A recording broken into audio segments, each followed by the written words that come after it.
Hey guys, welcome back. I'm sweeping up the garage and I'm gonna clean it up, and we're gonna bring in the F450 chassis, put it on the hoist and start working on the front axle. But right now I've got to sweep.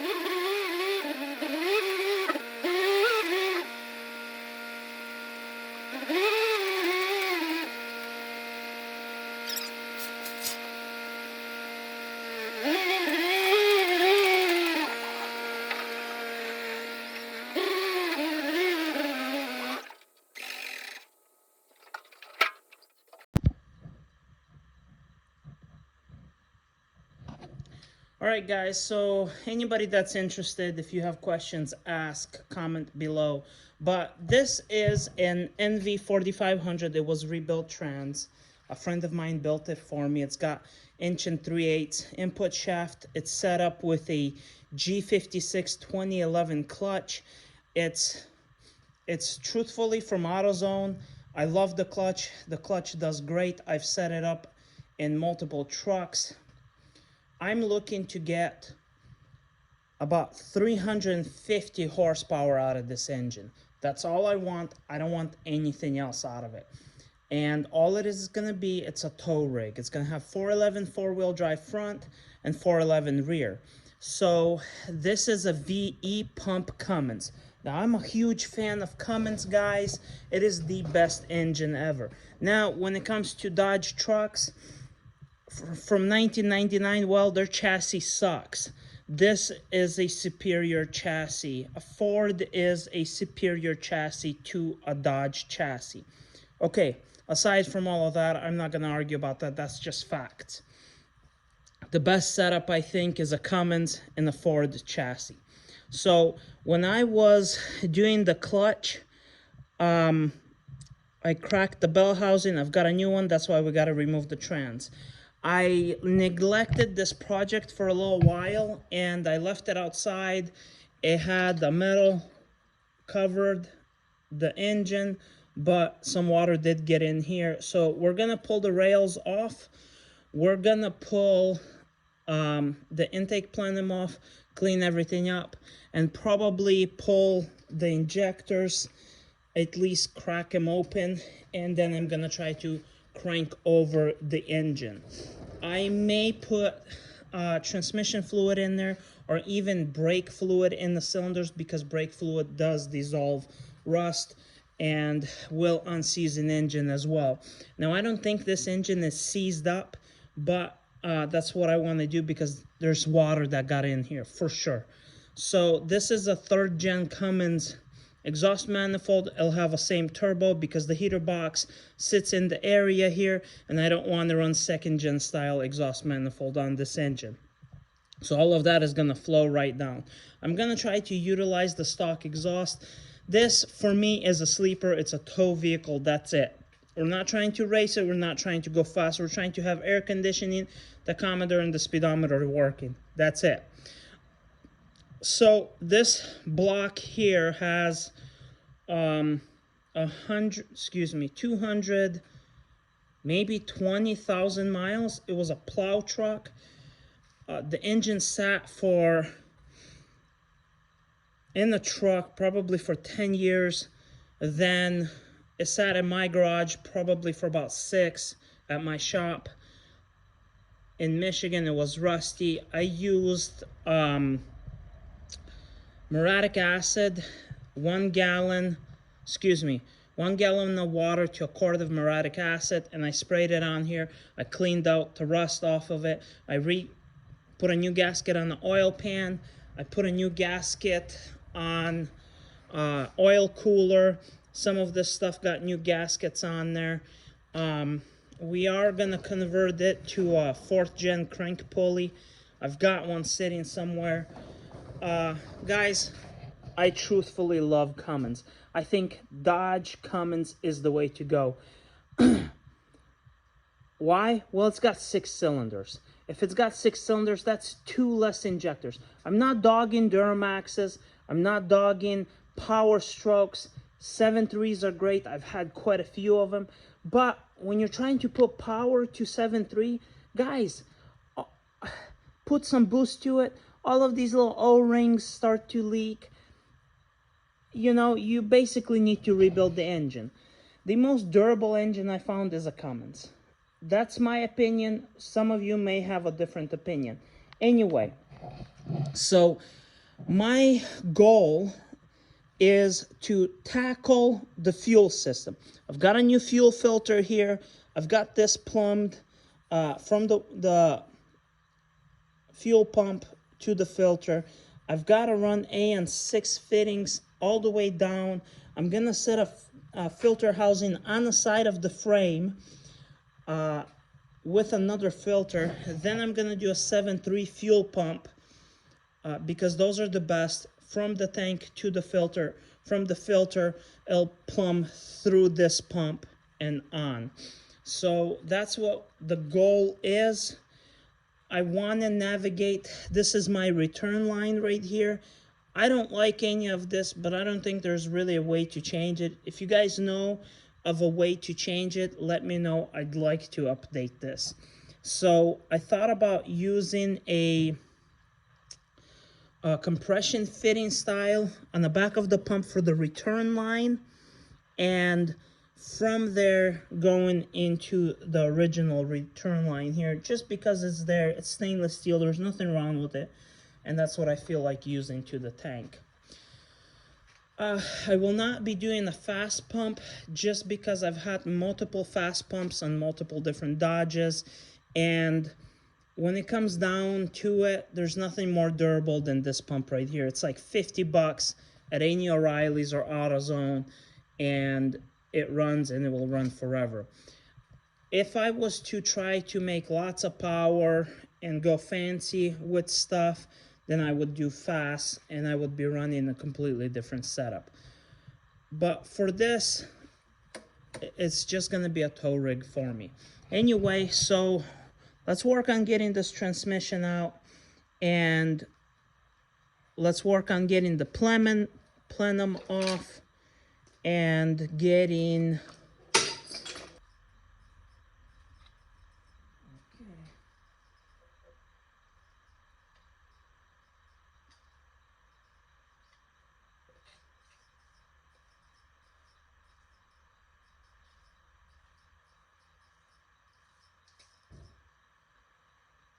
okay.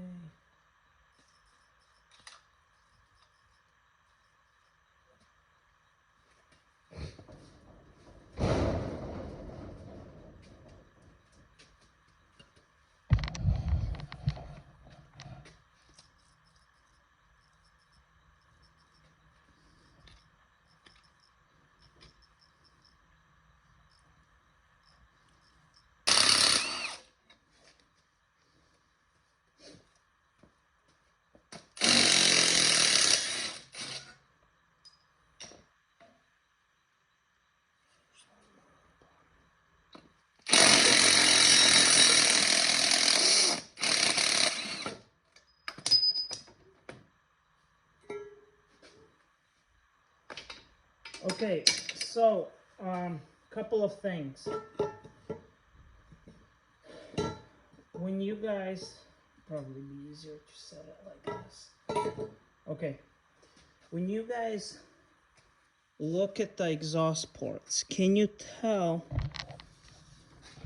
Do you see that these are round, these more square? I will make these more or less more square. Okay, I will Dremel them out so they match these. That's something we'll be doing later. Now, if you guys have a good suggestion for a Dremel to do that, let me know. That is something I'm not sure.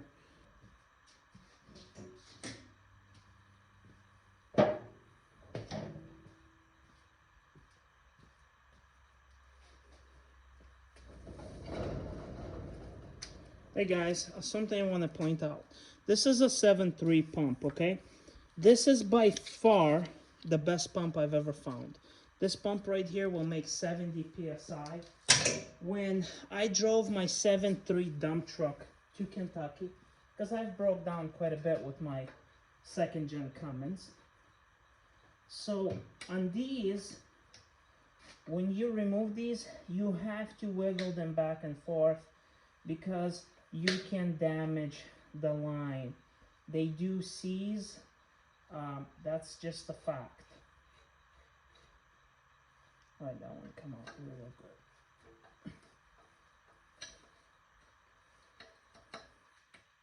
good. So the Cummins broke down in Kentucky, and the fast fuel pump went out. Okay. That's the reality. That's exactly what happened. Those pumps will break, but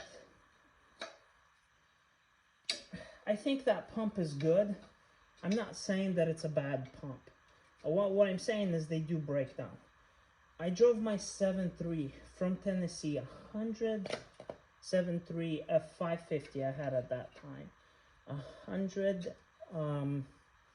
180 miles. So I drove it into Kentucky with my trailer, picked up the truck, and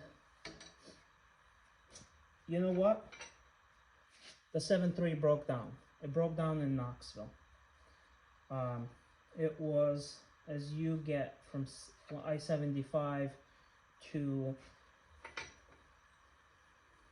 what is that, I-40 right there? That's where it broke down, and that was not fun.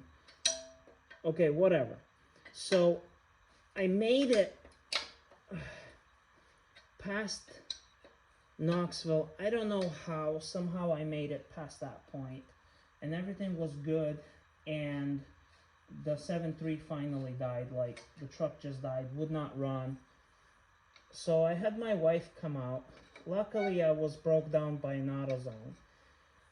I ended up fixing my 5.9 Cummins, okay, on the side of the highway. And what I did was, as I went to the store, I spent, I bought a 7.3 fuel pump, hooked it up, rigged it up on the side of the highway, and I then loaded my my dump truck, my F450 on the trailer, and hauled everything back. That time, well, the dump truck, I think, was like 11,000 pounds. The trailer was rated for 10,000 pounds, and I had a fuel cell on the trailer, and that was 100 something gallons completely full. So I was running probably way more weight than the trailer could handle, which is fine. Actually, it's not fine. It was fine in my situation because I had no other options. So I made it home, and I fixed the 7.3 and I sold it. Fixed that F450, I got rid of it because I was pissed. So anyways, I at that same time had, so this wasn't that long ago, so it might have been like, okay, we're not gonna get into how long ago it was. So I had this chassis, and I sat there and I'm like, I think I'm gonna take this chassis, and I think I want to put a Cummins in it. I already had the Cummins because I'm a hoarder, not just a regular hoarder. I'm a professional hoarder, is what I like to call it. So I ended up just deciding that I wanted to build this project, and that's how we got into building this project. So here we are. And then somewhere along the line I decided to do YouTube and include you guys in my comments and in my life, and have you guys comment, and it's been a blast, you know. It's been a lot of fun, so I don't think I'd want to change that.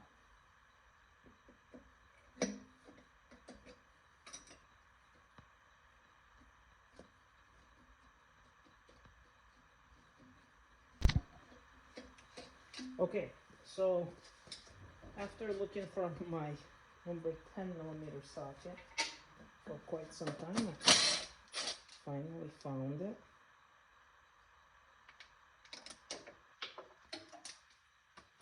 I better pick that up, because if I don't, I'm losing it forever.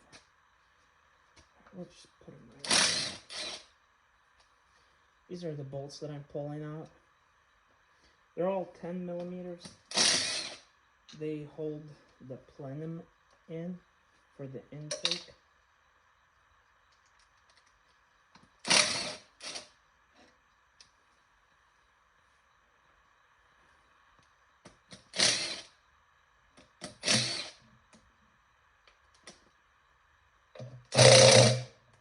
Okay.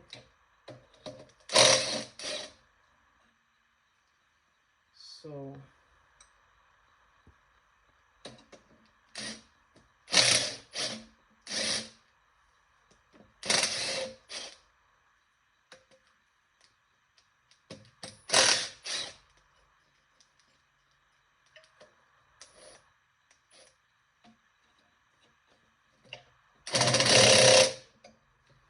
so couple of them. Let me see. Alright, so okay, one more.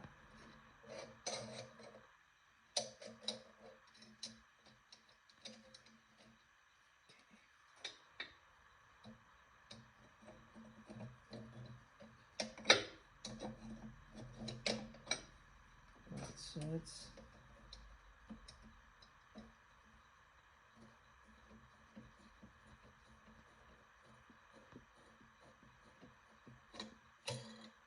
alright.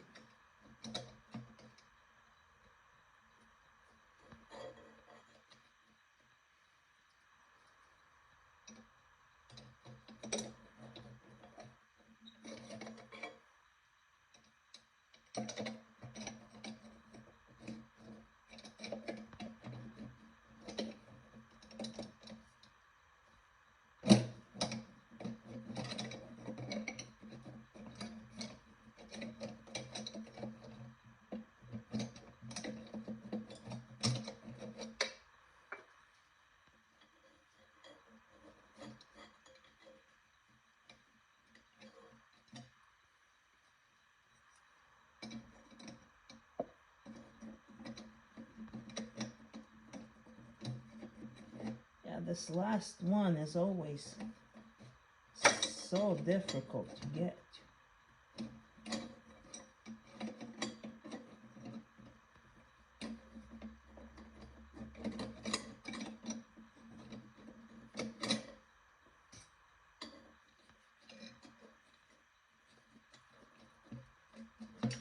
All right.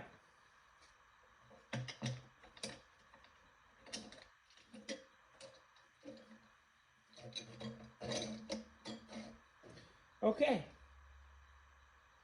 Hey, that's exciting. One done.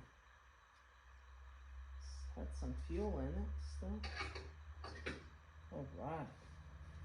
Okay, so this one didn't want to come out.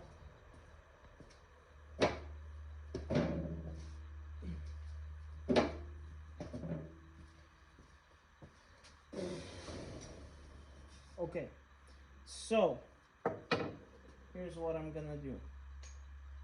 I'm gonna take my extension. Okay, there's one right here. I don't need two yet. And I'm gonna take my socket, pick these up out of the way.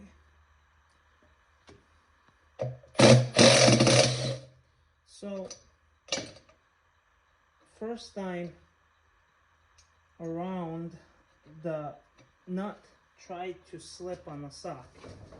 Okay? So, there's nothing really wrong with it. It just wanted to slip on my wore out 12 point. So what I did is I just tapped on it, as you guys seen, and it come right out. So that's pretty good.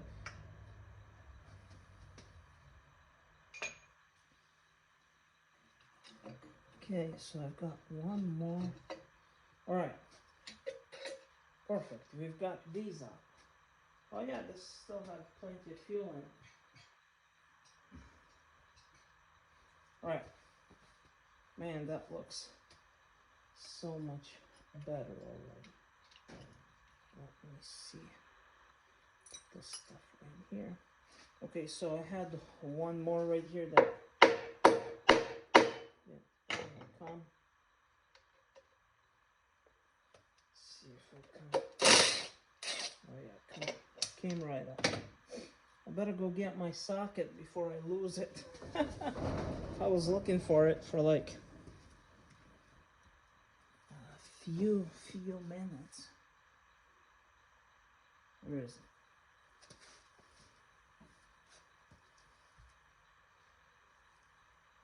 Oh, there it is. Okay. All right, great.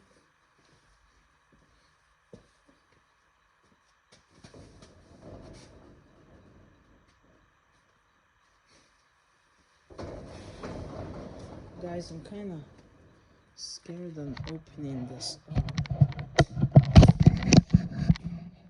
What we've got here.